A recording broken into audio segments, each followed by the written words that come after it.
Segunda região da hipófise para descrever, a hipófise intermediária fabrica apenas um hormônio. Ele é o MSH, hormônio estimulante, na sigla em inglês com S, dos melanócitos, hormônio melanotrófico, estimulante dos melanócitos. Também conhecido, gente, com o nome de intermedina, exatamente porque vai ser produzido exatamente lá na hipófise intermediária. Gente, o nome dá uma boa dica do que ele faz da vida. Trófico, estimulante dos melanócitos. Então, ele estimula os melanócitos a produzir melanina. Sendo que qual é o estímulo para você liberar o hormônio melanotrófico, para você liberar MSH? Basicamente, MSH ele é liberado quando os olhos captam luz. Ou seja, toda vez, moçada, que os olhos eles percebem luz, eles vão mandar um comando para a hipófise intermediária, liberar hormônio estimulante dos melanócitos, e os melanócitos, então, vão produzir melanina. Percebam bem que existem 3 estímulos para o seu melanócito fabricar melanina. 3. Número 1, genética. Então, você tem aquela quantidade de melanina que você fabrica naturalmente por causa da sua genética. Número 2, sol na pele. Então, você vai lá para a praia, vai lá pegar lá, né, um solzinho, ficar da cor do verão. O sol na pele estimula os melanócitos a fabricar melanina. E terceiro, luz no olho. Né? Tem até uma coisa meio esquisita, né? Vem cá. Se você pegar sol para se bronzear, você se bronzeia mais. Você fica mais moreno. Se você pegar sol sem óculos escuros ou com óculos escuros. Vale, Landim, faz diferença? Rapaz, não é que faz. É que se você, nesse caso, pega sol de óculos escuros, os óculos escuros não deixam entrar muita luz no olho. No que não deixa entrar muita luz no olho, não estimula a hipófise intermediária, não fabrica MSH, então você não fabrica tanta melanina assim. Se você se bronzear sem os óculos escuros, isso quer dizer que seu olho capta mais luz, no que o olho capta mais luz, estimula mais a hipófise intermediária a produzir mais MSH, estimula mais os melanócitos a produzir melanina. Então você vai ficar mais moreno se bronzear sem óculos escuros nesse caso. Alguém briga comigo, Landim, segundo esse argumento, uma pessoa cega não se bronzeia, né? Porque a pessoa cega não tem como captar luz. Olha o que é que eu disse no começo. São 3 estímulos para que você produza melanina. Sua genética, e aí, moçada, uma pessoa cega, claro, vai ter a melanina por causa da genética dela. A influência do sol diretamente sobre o melanócito.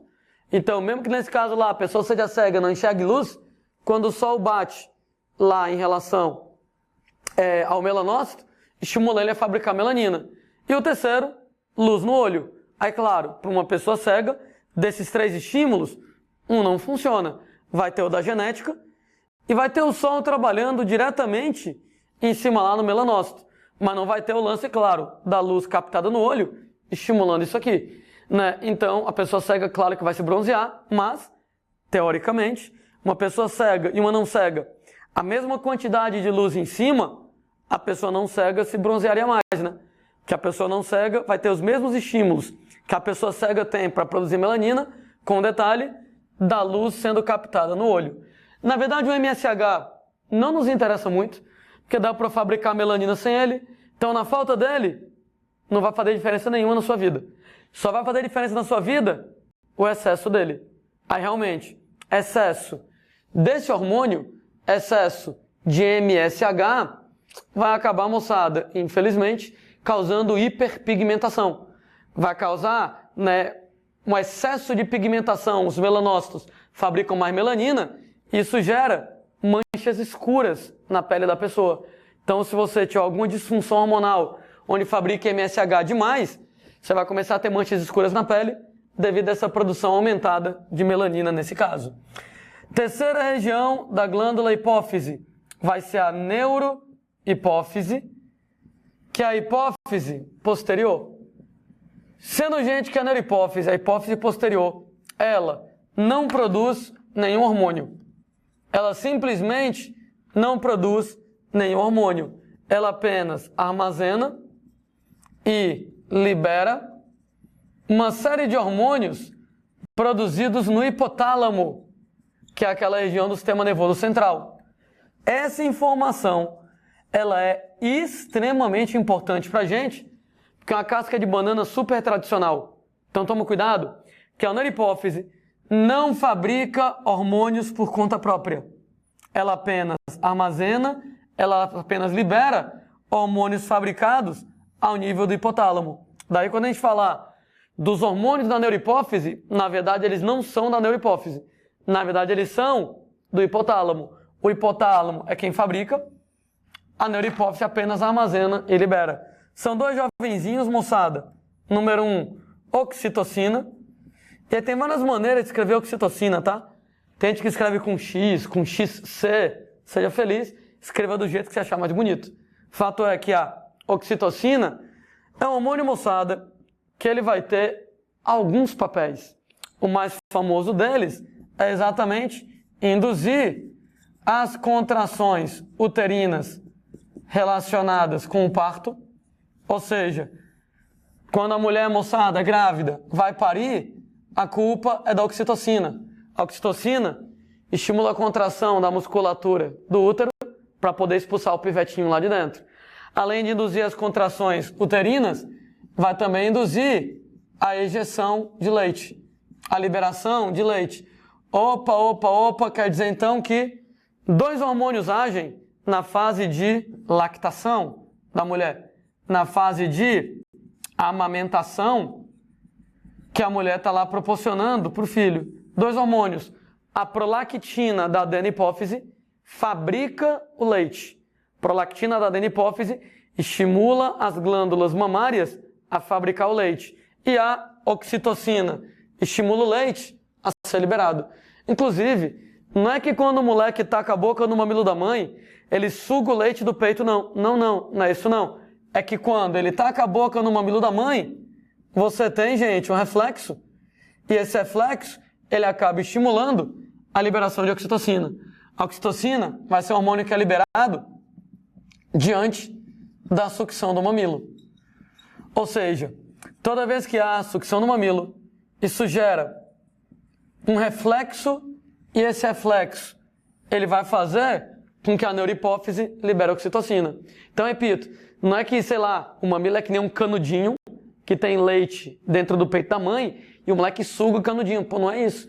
Então, na verdade, sugou o mamilo, reflexo, manda a mensagem lá para a neurohipófise então, vai liberar oxitocina, que contrai os ductos das glândulas mamárias para o leite, então, ele ser liberado. A gente lembra, moçada, lá, que além do lance de sucção no mamilo, nós vamos ter que carícias, carinho, de maneira geral, libera oxitocina. Da oxitocina ser apelidado de hormônio do amor. Que lindo, né? Que fofo. Mesmo porque o termo hormônio do amor tem um outro detalhe. A oxitocina, ela também é responsável por criar vínculos afetivos entre a mãe e a criança. Daí, hormônio do amor. Então, auxilia na criação de vínculos afetivos entre a mãe e a criança. Eu sei que é extremamente escroto você querer reduzir o amor da mãe ao filho dela para uma substância química, né? Daí não vamos falar em pessoas, não. Vamos falar em bicho. A mamãe leoa ama o filhotinho dela. Mamãe leoa lambe, acaricia, toma conta, protege com a própria vida se for necessário. Ô, gente, amor, né? Mas somente enquanto tem oxitocina.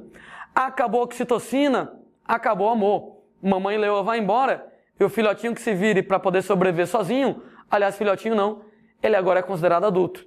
Ou seja, quando a gente pega lá animais não humanos e vai analisar essa situação, cara, a oxitocina é responsável por aquele cuidado parental que eu tenho da mãe mamífero com filhote.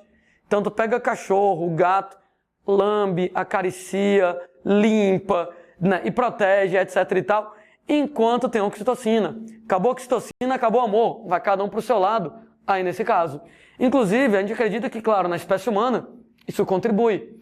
Daí, das várias coisas bacanas na amamentação, Uma delas é, naquele momento de amamentação, quando está lá o moleque sugando o mamilo da mãe, liberando oxitocina, vínculos afetivos, o hormônio do amor aqui na jogada.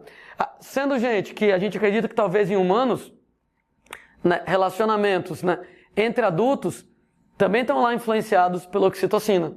Né? Porque, por exemplo, você pega algumas espécies de roedor, algumas espécies, moçada, de rato, vamos colocar desse jeito, que eles são monogâmicos, formam casais, o mesmo casal para a vida inteira, e tem uns não, que são poligâmicos. Eles vão lá, se juntam para poder fazer filhotes, e cada vai para o seu lado, depois troca de parceiro, e aí vai. O que a moçada notou? Que essas espécies de roedores, que são monogâmicos, são, moçada, quem tem oxitocina mais alta. Com oxitocina mais alta, cria vínculos afetivos, talvez, para criar casais monogâmicos, casais que se mantêm juntos durante a vida inteira. Por outro lado, aqueles que não se mantêm juntos a vida inteira, eles têm um nível de oxitocina mais baixo. Então eles vão lá, se juntam, fazem filhotes, cada um vai para o seu canto, depois procura outro parceiro. Níveis de oxitocina mais baixo, talvez tenha mais dificuldade de criar vínculos afetivos. Talvez em humanos seja desse jeito. Sabe aquele seu amigo que está sempre namorando com alguém, que termina o namoro e engata com outro, termina o namoro e que engata com outro, que você nunca viu ele solteiro? Provavelmente oxitocina alta demais.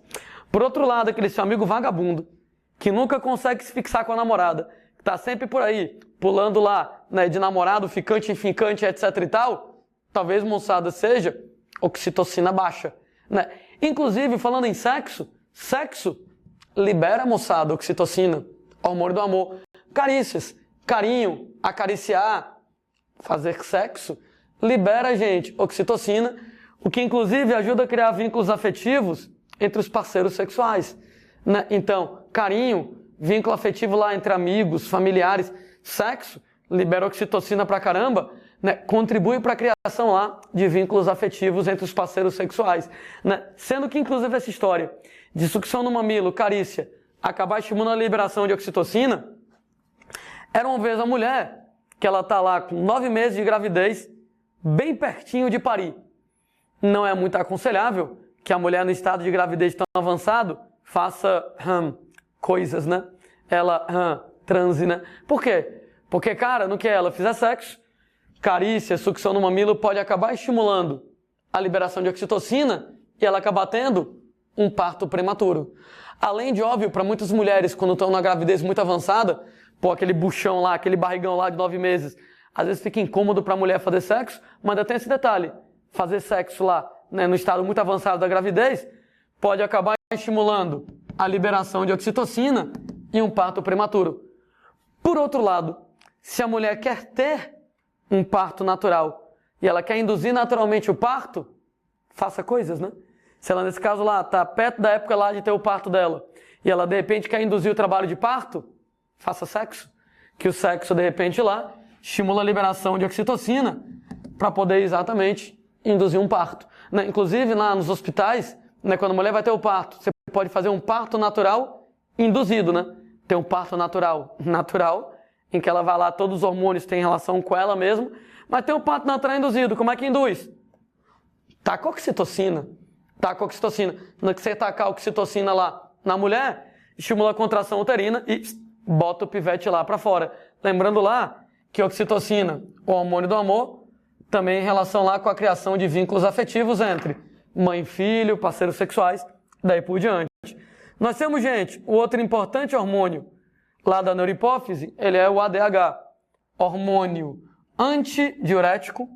Então, hormônio antidiurético, também conhecido, gente, com o nome de vasopressina, hormônio antidiurético ou vasopressina aqui na jogada. Gente, ele é um hormônio que vai trabalhar lá no sistema excretor. Esse hormônio, gente, antidiurético, vasopressina, ele aumenta a permeabilidade dos túbulos renais. Os túbulos renais são os componentes dos rins. E quando a gente fala em aumentar a permeabilidade dos túbulos renais, nós temos uma importantíssima consequência disso. A gente vai lá aumentar a reabsorção de água dos rins para o sangue. Gente, a gente vai conversar melhor sobre isso nas aulas sobre o sistema excretor, mas a gente adianta para vocês algumas ideias super importantes. Enquanto eu tiver água no rim, a água do rim vai para o xixi. Se eu tiver água no rim, a água do rim vai para o xixi. Aumentar a reabsorção de água dos rins para o sangue é diminuir a água nos rins. Se você diminui a água nos rins, então diminui a produção de xixi.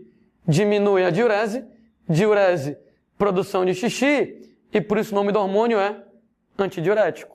Só que tem outra coisa. Se você aumenta a absorção de água dos rins para o sangue, eu tiro a água dos rins e eu jogo a água no sangue. No que aumenta a água no sangue, automaticamente aumenta o volume de sangue. E se aumenta o volume de sangue, aumenta a pressão do sangue. Daí, gente, o nome vasopressina, porque ele mexe com a pressão. Quer dizer, então, que aumentar a permeabilidade dos túbulos renais é aumentar a absorção de água dos rins para o sangue. Então, aumentar a absorção de água dos rins para o sangue é tirar água dos rins. Se eu tirar água dos rins, diminuir a produção de xixi, é aumentar a água no sangue. Aumentar a água no sangue é aumentar o volume de água no sangue, é aumentar a pressão. Então, tem um efeito sobre a pressão. Diminui o xixi, aumenta a pressão sanguínea. Quando é que você libera o tal do hormônio antidiurético, o ADH? Será que você já parou para pensar se você faz mais xixi em dias quentes ou em dias frios? Né? Que a gente do Nordeste não tem isso, né? Porque é o tempo inteiro lá muito quente. Mas de vez em quando a gente tem umas serrinhas por aqui, né? Que a gente vai lá passar um tempinho na serra para poder curtir um pouco de frio, né? E aí a gente consegue notar a diferença. Mas para quem vive, por exemplo, lá em lugares onde eu tenho as 4 estações do ano bem definidas, talvez tenha percebido um pouco melhor essa diferença. Será que você faz mais xixi em dias quentes ou em dias frios? Gente, em dias frios, né? Dia frio, você mija pra caramba. Em dia quente, não. Por quê? Nós temos que o hormônio antidiurético, ele vai ser liberado em dias quentes. Porque, gente, quando o dia está quente, você vai lá e perde muita água no suor. Ora, uma vez que você perde muita água no suor, se você perder muita água no suor e também perder muita água na urina, você desidrata muito. Então tá lá o calorzão de 30 graus, você já está suando pra caramba. Se você suar muito e urinar muito, você desidrata. Daí o corpo inteligente, toda vez que o dia está quente, já que você já está perdendo muita água no suor, você libera hormônio antidiurético para exatamente diminuir a perda de água na urina, nesse caso, diminuir perda de água no xixi, exatamente para poder evitar desidratação. Para poder evitar um quadro de desidratação. Por que em dias frios você faz mais xixi? Ora, porque no dia frio você não está suando. Se no dia frio você não está suando, você consegue perder mais água no xixi. Na verdade, a quantidade normal de xixi de alguém é aquela quantidade enorme de xixi que você libera nos dias mais frios. Então, se está frio, eu não estou suando, então eu perco uma grande quantidade de água na urina. Mas se está quente, já estou perdendo muita água na urina, no xixi, no suor, desculpem. Como eu já estou perdendo muita água no suor, para poder diminuir a perda de água na urina, para poder evitar um quadro de desidratação, eu vou liberar o hormônio antidiurético para diminuir a produção de urina. Né? Então, dias frios não libera ADH, muito xixi. Dias quentes libera ADH, diminui a diurese, diminui a perda de água na urina para evitar a desidratação. Você já está perdendo muita água no suor. Sendo que, como é que você percebe que o dia está quente ou o dia está frio? Na verdade, você vai perceber pela concentração. Nas aulas de química, concentração é massa sobre volume. Daí toda vez, moçada, que o dia está quente e você está perdendo muita água no suor, diminui o volume de água no sangue. No que diminui o volume de água no sangue, automaticamente aumenta a concentração. Matemática, né? Se você diminui o denominador da fração, a fração como um todo, ela vai acabar aumentando. Então, a concentração do sangue é massa sobre volume. Então, você está lá nos dias quentes, devido à alta perda de água no suor. Você, nesse caso, vai ter uma diminuição no volume de água no sangue.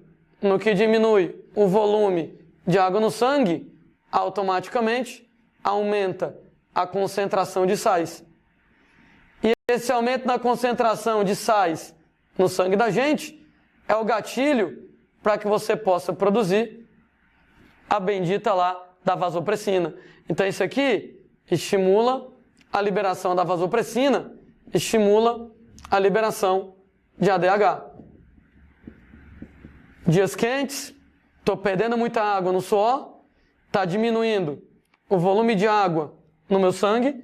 No que diminui o volume de água no sangue, no que diminui o volume de água no sangue, aumenta a concentração de sais e se estimula a liberação de ADH para você dar uma regulada nessa situação. Existem algumas condições que mexem com ADH e que é muito interessante que a gente lembre. Uma delas, a ingestão de álcool, né? Todo mundo já notou que quando você toma umas e outras, você mija pra caralho, né, gente? A história de você tomar umas e outras e mijar que sua peste tem a ver exatamente com a inibição do hormônio antidiurético. Então, o álcool, ele vai inibir a liberação de ADH, e no que o álcool inibe a liberação do ADH, do hormônio antidiurético, a consequência disso, moçada, é que, inibindo a liberação de ADH, a produção de xixi, ela aumenta. Faz sentido, né? O ADH diminui a produção de xixi. O ADH diminui a produção de xixi. Se você inibe quem diminui a produção de xixi aumenta. E aí você vai mijar pra caramba, e nessa brincadeira, você vai desidratar. E uma vez que você desidrata, lá vai, gente, você ficar com sintomas de ressaca, né? Ora, basicamente a ressaca, ela tem a ver com a desidratação. E aí você vai ter lá sede, boca seca, dor de cabeça, vontade de morrer, juras de nunca mais vou beber de novo. Todos esses sintomas da ressaca exatamente tem a ver com a desidratação, porque você urina muito. Ô, Landinho, como é que você faz para não ter ressaca? Não bebe. Simples assim. Né? Tudo bem, essa parte de não beber é meio chata, de maneira que vamos colocar de outro jeito. Como é que faz para você beber e não ter ressaca? Difícil, hein? Ressaca é um dos maiores mistérios da humanidade, né? Às vezes o cara toma todas e acorda de boas, às vezes o cara toma um pouquinho e acorda lá super de mal. Né? Nunca consegui entender muito bem a lógica. Entretanto, oficialmente a ideia é mantenha-se hidratado. Compense aquele bocadão de água que você perde no seu xixi. Né? Então, nesse caso, você vai lá, tá tomando cervejinha, uísque, vodka, sei lá, o que você gosta de beber? Ah, você não bebe nada? Ótimo. Parabéns pra você. Mas tipo assim, né, guerreiro? Ei, pro pessoal lá que vai tomar umas de vez em quando, né, tente se manter hidratado. Então tomou lá uma cervejinha, pô, bebe lá um copinho d'água, um refrigerante, de repente foi lá, tá tomando lá seu uísque, copinho lá de água de coca, etc e tal, se manter hidratado. Se manter hidratado para exatamente compensar a água que você tá perdendo no xixi, para você não desidratar tanto, para você não ficar tão mal lá no dia seguinte. Outro comentário extremamente importante é que a falta de ADH no indivíduo acarreta uma condição chamada de diabetes insípidos. Opa, muito importante isso aqui. Diabetes insípidos aqui na conversa. Existem, moçada, vários tipos de diabetes. E, gente, o que é diabetes? O que é que vem a ser diabetes? Diabetes, ela vai ser qualquer condição diabetes, onde eu tenho um aumento crônico na concentração de glicose no sangue, um aumento de glicemia. Toda vez que eu tiver, moçada, um aumento crônico na quantidade de glicose no sangue, um aumento de glicemia, eu vou dizer que você está com diabetes. Existem várias maneiras de você ter diabetes. Eu lembro que concentração é massa sobre volume, o que quer dizer que a gente tem duas maneiras de aumentar a concentração de glicose. Ou aumenta a massa de soluto ou você diminui o volume de solvente. Daí, analisando essa situação, você tem lá que a diabetes mellitus é a diabetes relacionada com a insulina. Claro que a gente vai falar sobre ela com muito mais carinho já já. Mas por enquanto eu adianto que a diabetes mellitus relacionada com a insulina, ela vai estar relacionada a aumentar a quantidade de glicose. Ora, se aumenta a quantidade de glicose, aumenta a massa de soluto, então aumenta a concentração de glicose, aumenta a glicemia. Então, a diabetes mellitus, né, realmente você aumenta a quantidade de glicose. Porque se aumenta a quantidade de glicose, aumenta a massa de soluto, aumenta a concentração. Inclusive, o nome é mellitus, porque você vai ter tanta glicose, mas tanta glicose no sangue, que você vai acabar tendo muita glicose na urina. Você vai ter muita glicose no xixi. E com muita glicose no xixi, o xixi, ele fica doce, como mel, mellitus. Então, urina adocicada, não sei se dizer se com gosto de mel, porque eu nunca provei o xixi de ninguém com diabetes mellitus, mas o nome mellitus, ele vem de mel, porque é tanta glicose no sangue, xixi adocicado, aqui nesse caso. Só que, gente, na diabetes insípidos, a brincadeira é diferente. Na falta de ADH, o que vai acontecer com você é que você vai fazer xixi pra caramba e o resultado, uma vez que você faz xixi pra caramba, você desidrata, né? E uma vez, gente, que você desidrata, diminui o volume de água no sangue. Volemia diminui o volume de água no sangue. E o que é que eu estava falando? Concentração é massa sobre volume.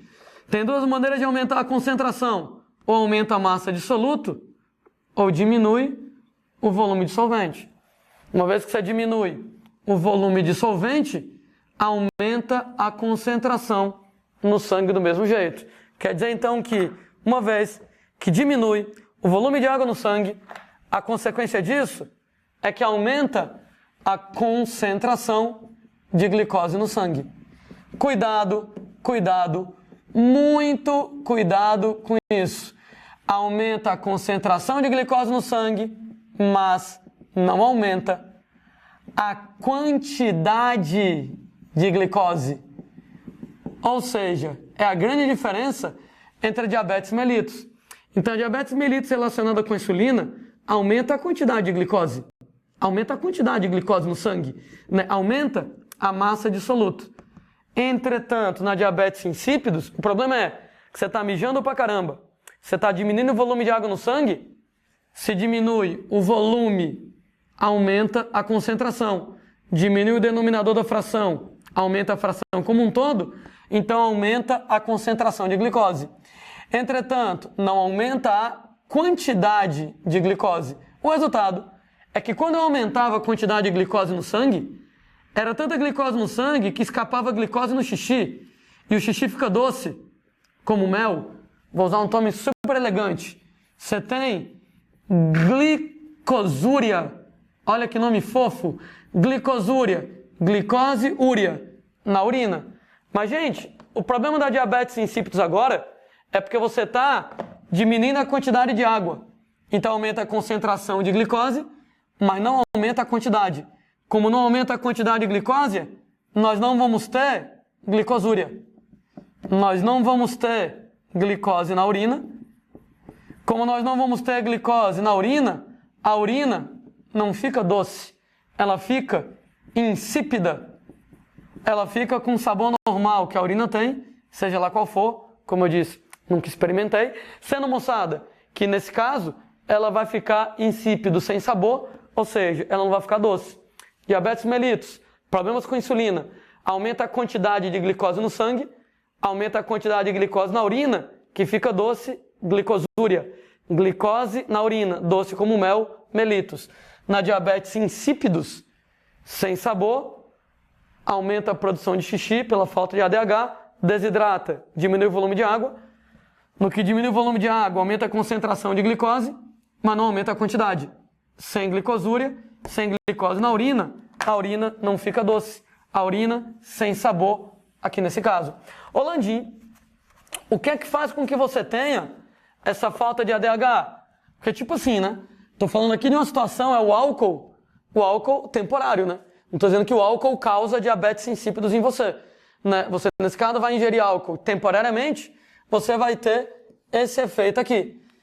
Quando a gente fala em diabetes insípidos, é uma pessoa que tenha cronicamente a falta de ADH. Uma pessoa que, no longo prazo, cronicamente, ela tem a falta de ADH. Uma possibilidade para você ter deficiência na produção de ADH, tumor na hipófise. Pode ser, moçada, que você tem um tumor na hipófise e essa tumor na hipófise pode dificultar a liberação da ADH. E aí no que você tem esse tumor na neurohipófise, né, que vai acabar dificultando a liberação de ADH, pode levar você a ter um quadro de diabetes insípidos desse, né? Então, cronicamente, no longo prazo, você vai ter pouco ADH, o efeito lá, diabetes insípidos.